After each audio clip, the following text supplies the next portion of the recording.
Okay, so here we are, we've pressed home, and this brings us to the main home page of Facebook. Okay, this is where you'll automatically land when you log on to Facebook. Now here, this is kind of set up into a number of sections. Over here, this is personal to you. So these are your favorites, and I'm going to run through and show you what favorites are. These are your pages, these are your groups, these are your lists, your apps, okay, and then your kind of chat down here or down here on the right hand side. Then in the middle is where you've got all what's happening on Facebook with all of your friends and pages and people that you like to hear from, okay? Over here on the right hand side, this is the ticker. This is the new ticker, and this is pretty much what's going on right now on your friends' pages, on your friends' profiles. This is very much like Twitter, so it's just a constant rolling update of what's going on with all of your friends, okay?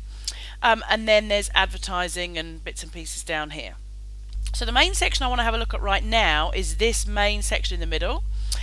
This is where the top stories are. This is very important for you if you're going to be using Facebook for business purposes, because to be able to get up here in the top stories, this is where you want to be. You want your friends to be seeing you in their news feeds, yeah? You absolutely want to be making sure that your content is being shown in your friends' news feeds. Now this has always been measured by something called edge rank, okay? And edge rank is like the news feed optimization. It's like search engine optimization for the Facebook news feed, okay? And I'm going to run through and show you exactly how edge rank works a little bit later on. But for now, the biggest thing you need to remember is you're going to get higher edge rank the better and more interesting content that you produce. Okay, and this has been tested. There's a great site out there called edgerankchecker.com. Keep up to date with those guys because they test pages all the time to see what is going on. Okay. Now, one of the things that I've noticed about this news feed, so what you've got is you've got your top stories, so these are kind of your edge rank stories, and then you've got more recent. So halfway down the page somewhere, the top stories change into recent stories. And your recent stories are more of a bit more like the ticker, where it's just more of a this is what the friends are this is what's happening on all the different friends and pages and all the rest of it right now. Okay. And according to EdgeRank Checker, the most recent is not as affected by EdgeRank as the top stories. And this is in the old way that the newsfeed used to work. Right at the very, very top of your screen, okay, you had two options. You could have a look at top stories and you could have a look at most recent, okay? And now you have, you can still look at top stories up here, and then you can click on most recent.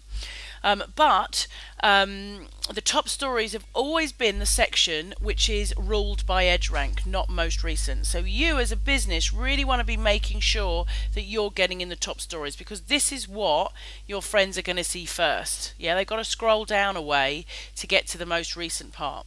But apparently, even the most recent, although not as affected by EdgeRank, is still affected. So it's really important that you are engaging with your friends and potential customers, that you are producing really interesting content, yeah?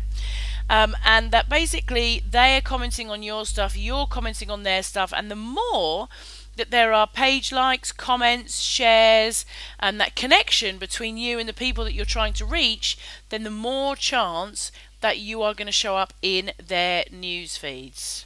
Okay?